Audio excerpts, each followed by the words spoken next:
This channel does not promote any violent, harmful, or illegal activities. All content provided by this channel is meant for an educational purpose only. NBFC বা non banking finance কোম্পানিগুলিকে ঋণ দেওয়ার বিভিন্ন ব্যাংকের জন্য বেশ সমস্যাজনক ছিল, কারণ এই ধরনের সংস্থাগুলো ব্যাংকিং সেক্টরের মধ্যে পড়ে না ও এদের অসুরক্ষিত ঋণের পরিমাণ বেশ বেশি। আর এই কারণেই এনবিএফসিগুলোকে ঋণ দিতে গেলে একটা বাড়তি ঝুঁকি থেকে যেত। এতদিন এমন সংস্থাকে ঋণ দেওয়া 125% ঝুঁকিপূর্ণ বলে মনে করত রিজার্ভ ব্যাংক।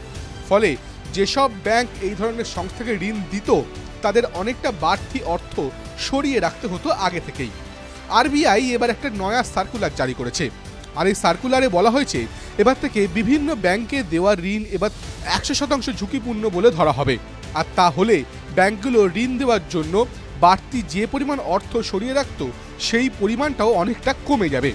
আর তাহলে ব্যাংকগুলো অনেক কম সুদে নন ব্যাংকিং সংস্থাগুলোকে ঋণ দিতে পারবে। এতে আখেরে লাভবান হবেন ব্যাংক ও এনবিএফসি উভয় সংস্থাই। আর এই সার্কুলার জারি হওয়ার পর আজ 27শে ফেব্রুয়ারি হুড়মুড়িয়ে বেড়েছে বিভিন্ন নন ব্যাংকিং ফাইন্যান্সিয়াল সংস্থার শেয়ারের দাম।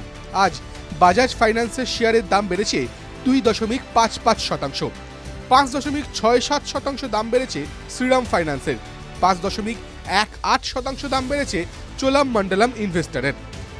কোনো রকম বিনিয়োগ করতে চাইলে সেই বিষয়ে যথাযথ তথ্য অনুসন্ধান ও বিশ্লেষণ করুন। এই ভিডিও শুধুমাত্র শিক্ষাগত উদ্দেশ্যে। টিভি9 বাংলা বিনিয়োগের কোনো উপদেশ দেয় না। যে কোনো বিনিয়োগই বাজারগত ঝুঁকি সাপেক্ষ, ফলে বিনিয়োগ সংক্রান্ত সমস্ত নথি আগে ভালোভাবে পড়ে নেবেন, তারপর বিনিয়োগের সিদ্ধান্ত নেবেন। টিভি9 বাংলা ডিজিটাল।